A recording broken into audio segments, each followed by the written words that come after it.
The topic for today's webinar is Become a Black Belt in Overbooking, hosted by IDeaS and RoomKeyPMS.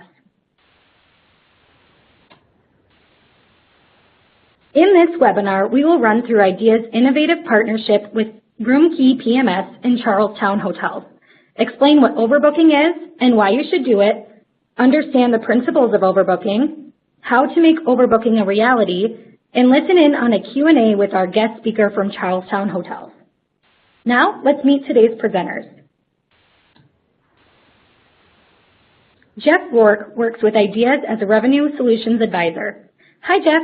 Thank you for being here with us today. If you are ready to begin, I'll turn things over to you.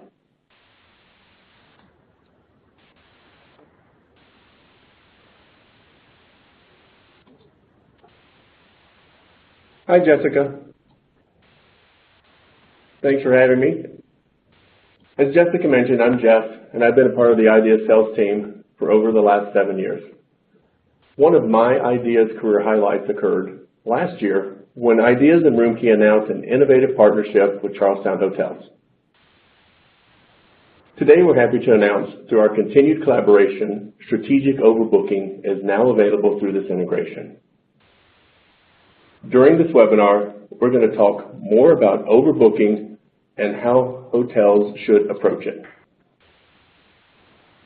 Overbooking is when hotels book rooms in excess of capacity to offset cancellations, no-shows, and group wash. Hoteliers overbook to help maximize reservations revenue by balancing the risk of walking a guest against being left with empty rooms during peak demand periods. Now, I realize for some on this call, just the thought of overbooking brings some anxiety. So let's look at a sample booking pace curve to see what happens if hoteliers don't overbook. In this simple example, you'll see we have days to arrival on the x-axis and rooms sold on the y-axis.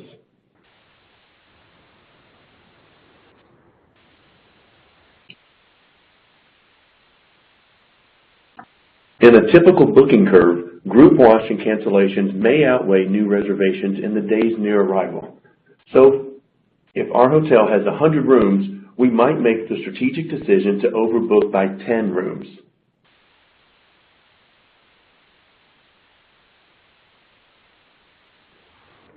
Now, unfortunately, none of us can magically add rooms to our hotel when demand exceeds capacity. We're all constrained by the capacity of the number of rooms in your hotel. So let's look at what happens when you don't overbook. You book until capacity is reached, and then you stop taking reservations. Or remaining demand and get new reservations to replace the cancellations.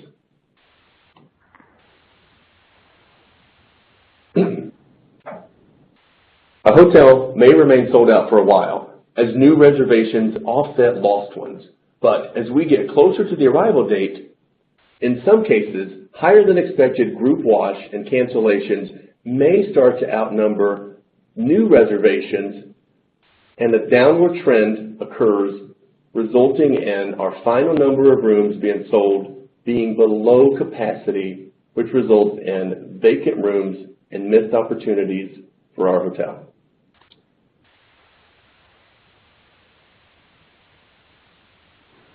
Now, on the flip side, savvy hoteliers, in order to sell out and maximize revenue, they'll strategically overbook beyond their hotel's capacity to account for the expected cancellations, no-shows, and group wash. They will balance the risk of walking a guest versus the revenue of selling out. Now again, I realize by design this was a simple example, but hopefully you noticed some overbooking fundamentals and some simple concepts to consider when overbooking at your hotel. A fun fact about me is I own a martial arts school, teach several times a week, and I've promoted many black belts over the years. When I was asked to participate in this webinar, we thought it might be fun to relate it to martial arts. So as we move through these next few slides, if you try to think about it through the lens of a martial artist, you might get a little more out of it. In my martial arts school, like most schools, we have our principles. When I think about overbooking, a few principles come to mind. Overcoming fear, awareness, balance, and discipline. Let's quickly review each of these principles.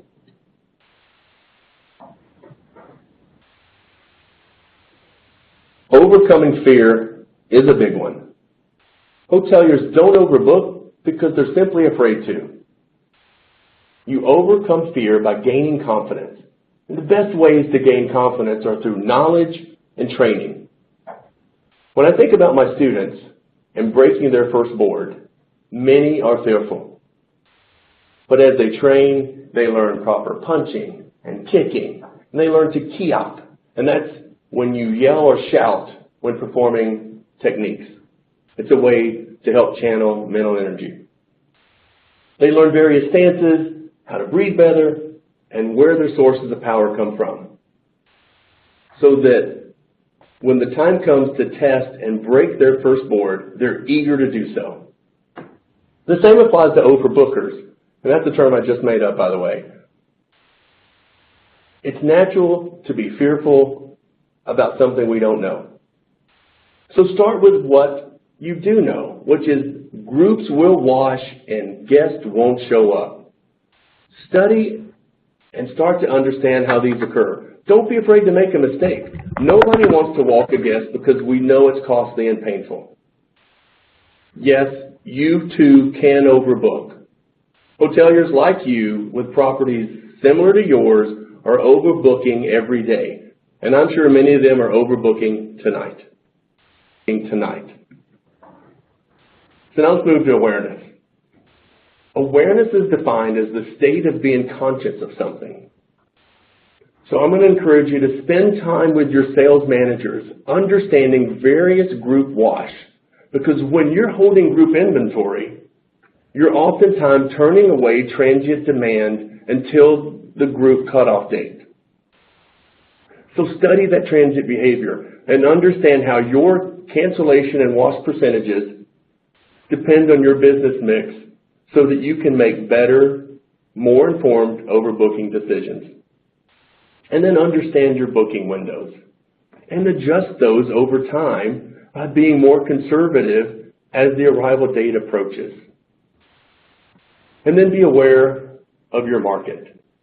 Be aware of the compression in it and the impact it has on your overbooking strategy. Balance is the condition in which elements are in the correct proportions.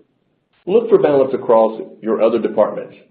As previously mentioned, regularly interact with your sales managers regarding various group wash.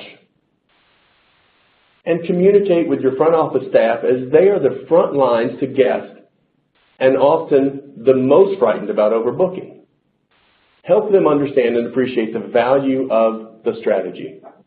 Be balanced in your inventory room types in your hotel. For example, if your double room type is the only configuration with 2 beds, choose not to overbook this particular room type because you don't have another 2-bed option at your property.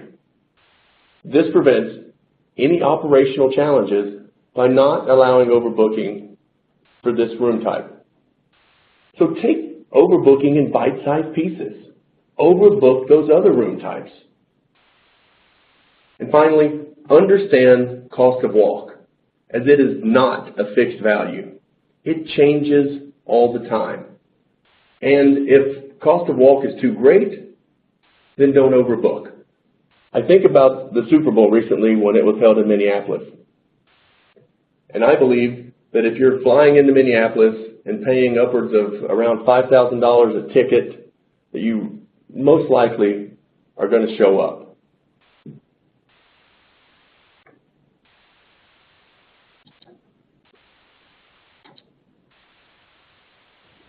And now let's end up with discipline. So discipline is the practice of training people to follow rules and behavior. So I would encourage you at your hotels, create overbooking business processes at your property. Because when you have these procedures in place, your team will be more successful with overbooking. So come up with a system and be sure that it includes things like reviewing reservations on the book, validating your forecast, reviewing your group wash, understanding room type capacities, mapping your overbooking and upgrading paths, and lastly, as I mentioned, understanding the cost of walk configurations.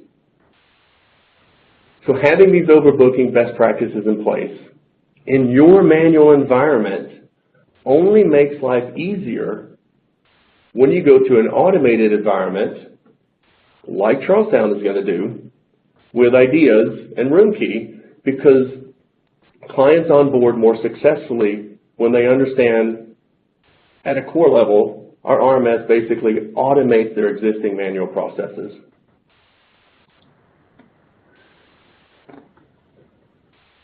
And I thought I'd end on a fun note. So these are some pictures from my daughter's recent black belt testing. She tested for over 3 hours and worked really hard. And the picture on the right is her wearing her black dobok. And I wanted to end with Pilsung. So Pilsung in Korean means certain victory, and it's my school's motto.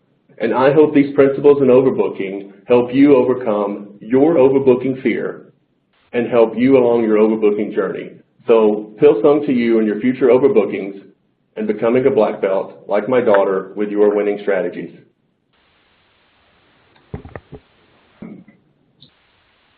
Great. Thank you, Jeff. Thanks for taking the time to share that content with us. Now we will turn things over to Margot Lemire from RoomKeyPMS, their inside sales account manager. Margot, if you're ready to begin, go ahead. Thank you, Jessica. Good morning, everyone. So in this section of our webinar, I'll be brief and give you some high-level information on how the interface between IDeaS and RoomKey currently works. And I'll give you also a sneak peek of our upcoming overbooking feature in RoomKey.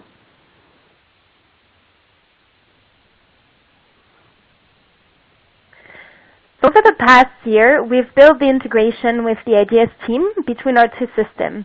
And we're happy to say that we're now live with a bi-directional interface. So from the RoomKey side, we send reservation data in real time, such as new reservations, modifications, cancellations, no-show, etc. And we also send rates and group details, and of course inventory calendar by room type and by day.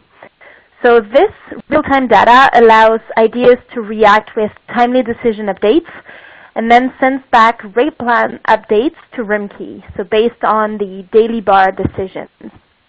The rate plans that you have in RoomKey that are tiered from your bar will automatically be updated as well. IDeaS sends also updated minimum length of stay to your tiered rate plans.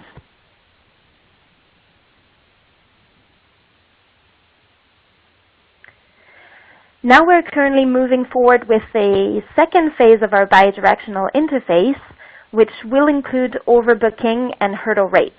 So stay tuned, as we're expecting to release the overbooking functionality at the end of the month. But first, let me give you a quick tour.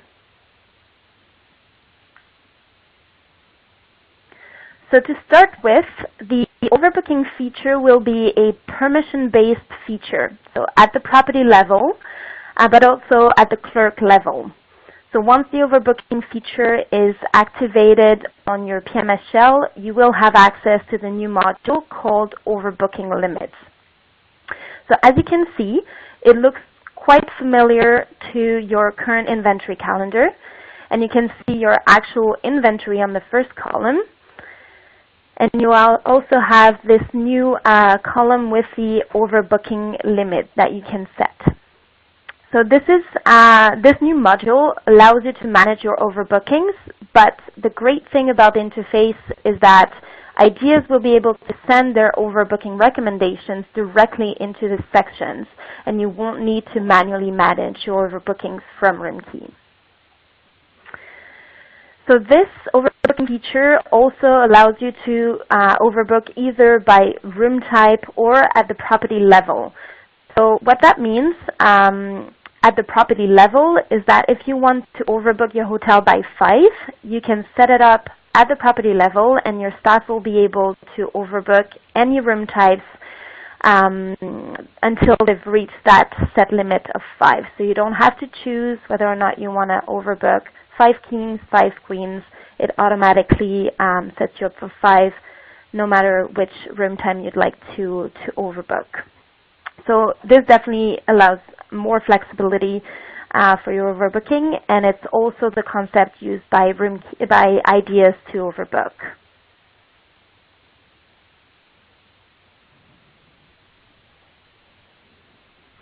So let me show you a couple of before and after overbooking examples of your system.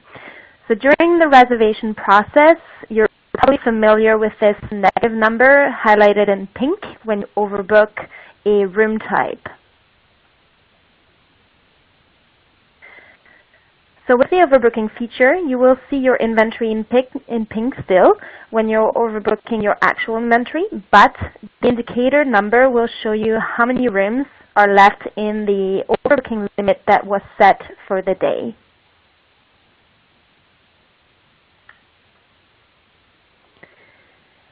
And likewise, in your inventory calendar, you won't see this negative number anymore.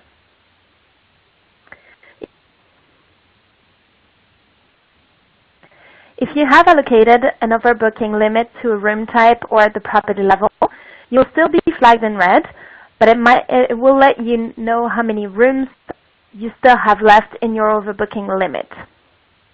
So this is it for a quick sneak peek of the overbooking module. I'm going to let Jessica introduce our next speakers. Margot, thank you for that great content. Now let's turn things over to our guest speaker, Johnathan Capps. He is the Vice President of Revenue from Charlestowne Hotels, who will be answering some questions with Jeff from IDeaS. Thanks, Jessica. It's my pleasure to introduce Johnathan Capps. I've gotten to know him very well over the past several years. He's even met my family last year when we were in Charleston for vacation. And if you haven't been there, I highly recommend it. He's a consummate hotelier, a leader in revenue management, and an all-around pretty likable guy.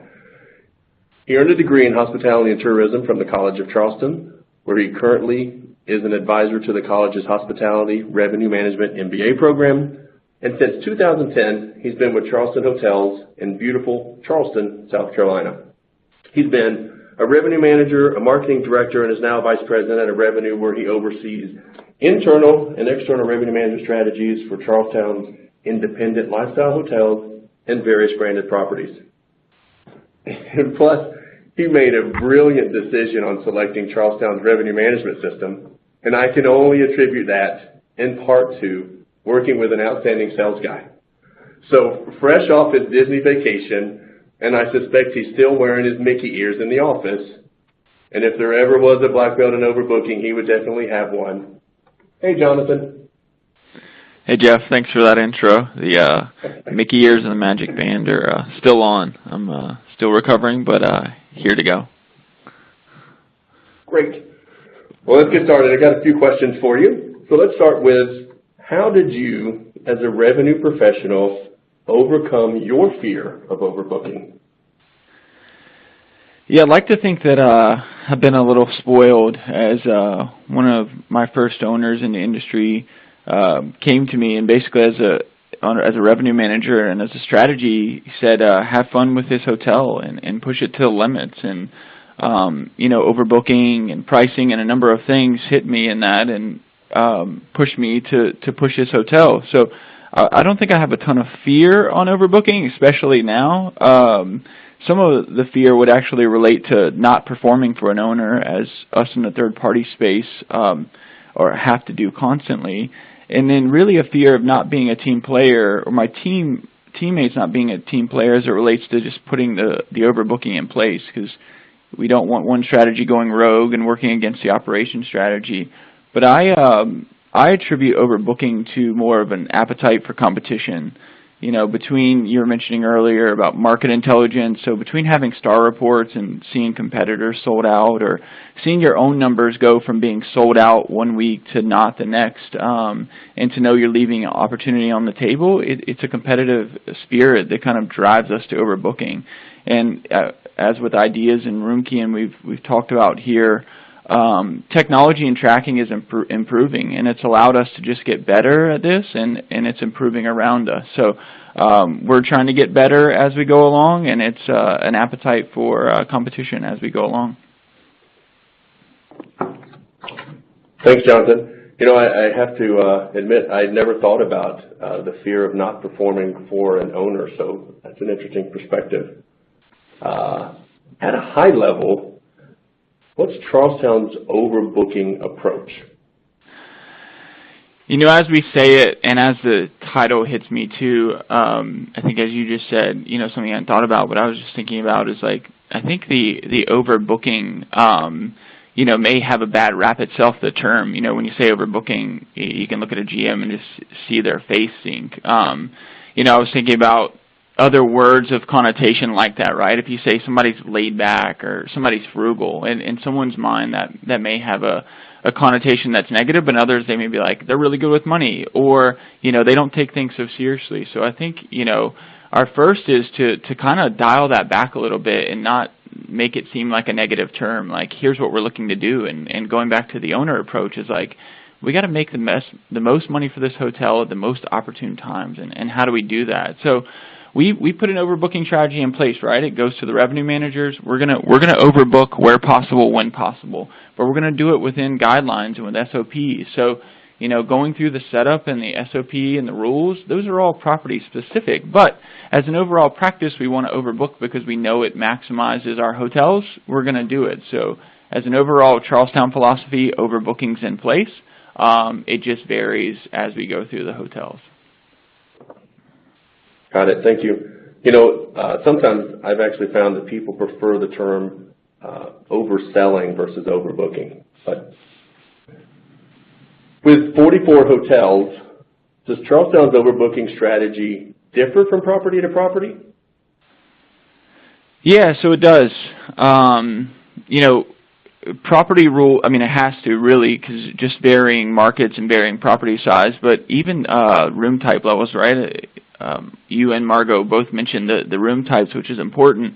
And I think just as important to know your own hotels and your own bed types, but even think about like hotels with a lot of suites, right? We do a lot of work in comparing our room types to our competition. So if you want to talk about in a sense of walk strategy, in a sense of pricing, in a sense of comparison, we like to know if we have a 1,000, 2,000 square foot suite that there's someone in the market that has one as well. And, how's that look from a pricing standpoint, but also how's it look from a walk standpoint? So when you take things like that and you look at the oversell on, what is the worst case scenario? What channels do we oversell? Those are very specific for us by property because, we may have a property, or we do. We have a property in Swanee, Tennessee that's at the University of the South. There's no like hotels within, 100 miles of that hotel. So a walk strategy there is going to be very tight, and if one at all, compared to a property in Nashville or Atlanta or even Charleston, where we have a good amount of properties where, we know what we can move, we know we can shuffle, we know where our relationships work. And I just think in general, when we're talking property to property, the cancellation windows and the seasonality differ, so you have to adjust for those changing windows. Makes sense. Thank you. Would you be able to share some of Charlestown's approaches to balance and awareness relating to overbooking? Yeah, I think touching on one of your slides earlier in the balance section, what stood out to me was interdepartmental alignment, and it goes back to something I mentioned a minute ago, right? Like we're not a rogue revenue management group that's like we're going to go in and run all over a GM in a front office and just turn on overbooking and let them deal with it, right?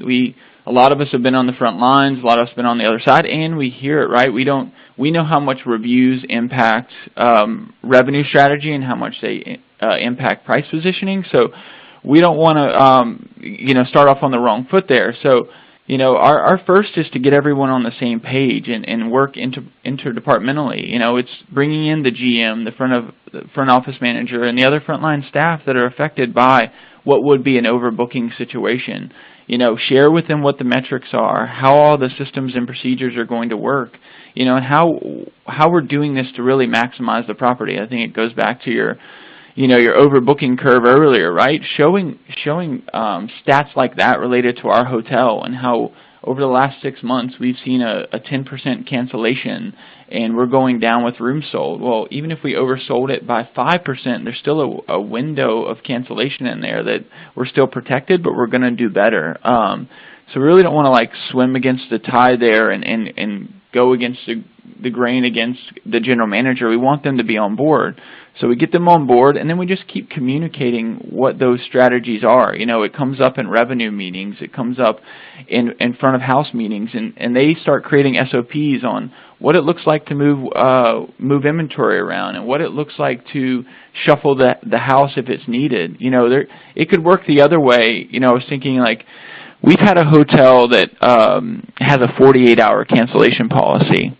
And then so that hotel, we'd go in and they'd start walking people at a 6 to 7 day mark just out of pure fear and worry that something was going to happen and those guests were going to be irate if they got walked sooner.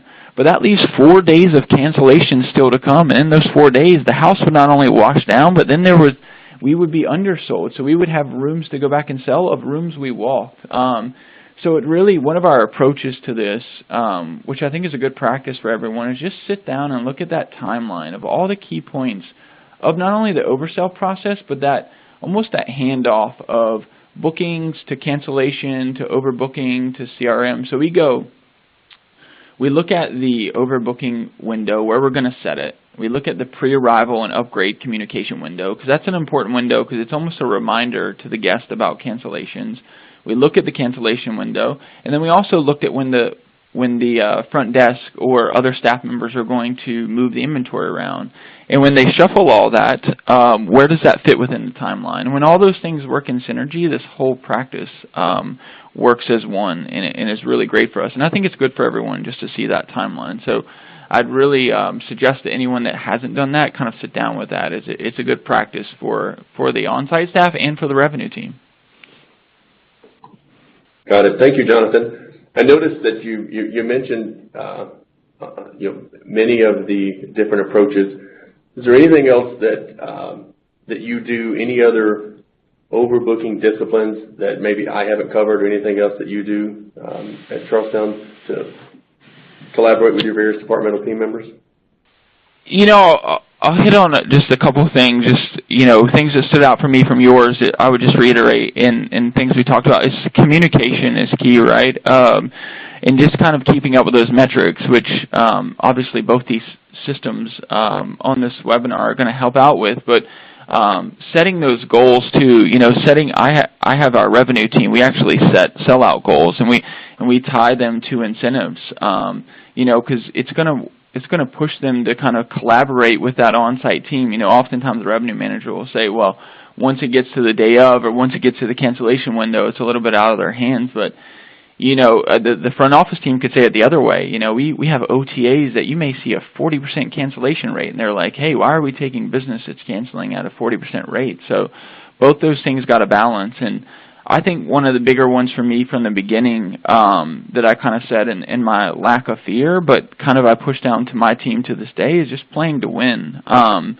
You know, there's going to be times where markets ebb and flows. There's going to be times where, you know, nationally we ebb and flow as an industry, but, you know, you got to be aggressive when the time's available, when the bookings are available, when that unconstrained demand is above what your hotel is actually at capacity. So, you know, we push to be competitive as a group. We push to be competitive as a property.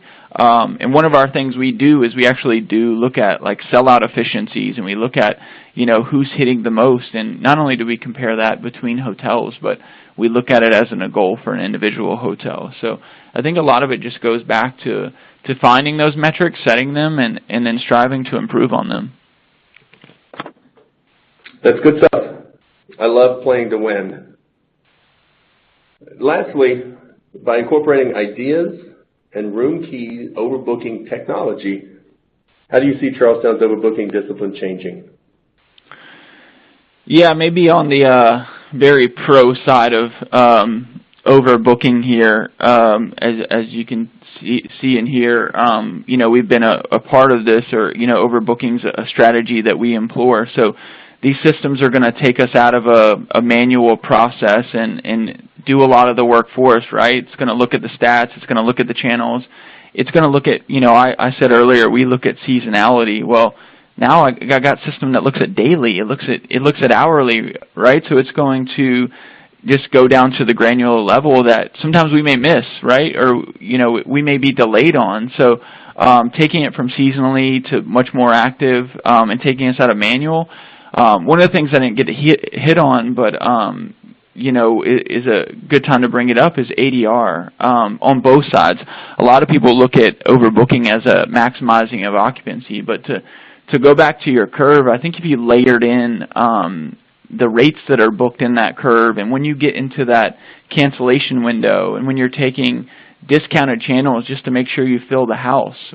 And otherwise, if you were overbooking and can overbook at the top of the bell curve where your rates are the highest, there's an ADR opportunity. So I look at these systems as giving me that opportunity as well, because with IDeaS and RoomKey, when they're setting overbooking marks for me, or sharing the best times and what room numbers to overbook and what types, now I can say, well, what's the best channels to take, and what's the best ADRs, and what's our price positioning? I can look at a little bit more efficiently, and we can look at different metrics, or, you know, we can have 5 more webinars on the other things that are opportunities out there. So there's a lot of efficiency that's going to come through this for us. But what I was going to say too, and being on the other side of that, is I challenge those that aren't doing it at all to allow these systems to get in there. Because what I do like about both systems is, though, you know, IDeaS, I like to say, is doing the science for you, you still have a control. You still have the availability. If IDeaS is kicking out, you should oversell by 10, well, maybe you only set it as 2, but you prove that the system can do it. So there's some baby steps there, and then there's some advanced steps that are, you know, really going to allow a lot of people to better perform on the revenue side for their property. Johnathan, thanks for sharing your insight and perspective with us. And now I'm going to appreciate the opportunity. Thank you. I'm going to hand it back over to Jessica. Thank you for the great conversation, Johnathan and Jeff. At this time, we're going to take questions from the attendees. To submit your question, click on the Q&A button at the bottom of the screen to activate the Q&A window. Type your question into the box and click Submit. I can see that we've already received some great ones. The first question we received: I'm in a small market, so I only have a few hotels I can walk guests to. How have you approached overbooking in small markets? Johnathan, would you mind taking this one? Yeah, I mean, we have a lot of properties in what we'd say is tertiary markets, right? I mentioned one earlier with Suwanee, Tennessee. You know, St. Augustine, we have a property there that doesn't have a ton of comps. So, yeah, I think the approach is just, it's not that you don't do overbooking still. I think you can just be a little bit more cautious. And maybe on the last stat I just hit on in the previous section is, you know, let's say you do identify that you have a 10% cancellation rate even in a small market. Well, maybe you're just a little less aggressive with your overbooking, and you start that an oversell by a 3 to 5%. The other thing I'd say you may be able to do outside of overbooking as well is just longer cancellation rules. You know, if you make that cancellation a little bit more aggressive and can look at that in the sense alongside of overbooking, those two things may work better in harmony and still allow you to get to those max occupancies in those smaller markets. Great, thank you. Margot, it looks like this next question could go to you. When will the overbooking feature be available with RoomKey? Thank you, Jessica, and thank you for the question. So we are actually finalizing and testing the overbooking feature right now, doing last few tweaks and adjustments. So we're hoping to release the overbooking feature in RoomKey by the end of April, early May perhaps. But we'll send out a communication when we're ready. But if you do want to be informed of the process and timeline before, just feel free to send me an email directly and I'll get back to you. Perfect, thank you. The next question we have here is for Jeff. How does IDeaS assist with overbooking? Thanks, Jessica. Within IDeaS, the system understands the propensity for cancellations and no-shows. So IDeaS G3RMS will optimize overbooking at both the room type and the house levels in accordance with your room counts.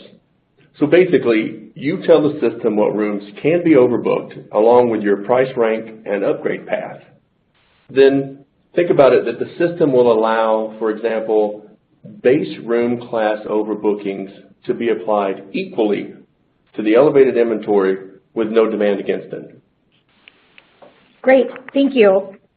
And I'm afraid that's all the time we have for questions today. If your question wasn't answered, we will be sure to send them to Jeff, Margot, or Jonathan to answer offline. Before we conclude, I want to thank our speakers for sharing their expertise and insights with us today. We invite you to connect with IDeaS and RoomKeyPMS on our social channels for upcoming events and webinars, and subscribe to our blogs for ongoing insights into hospitality. Today's webinar has been recorded, and you will receive a link in your follow-up email to rewatch and share the webinar on demand. I'd like to thank everyone for joining us today. We know your time is valuable, and we hope you found today's presentation informative and of value. Thank you and have a great day.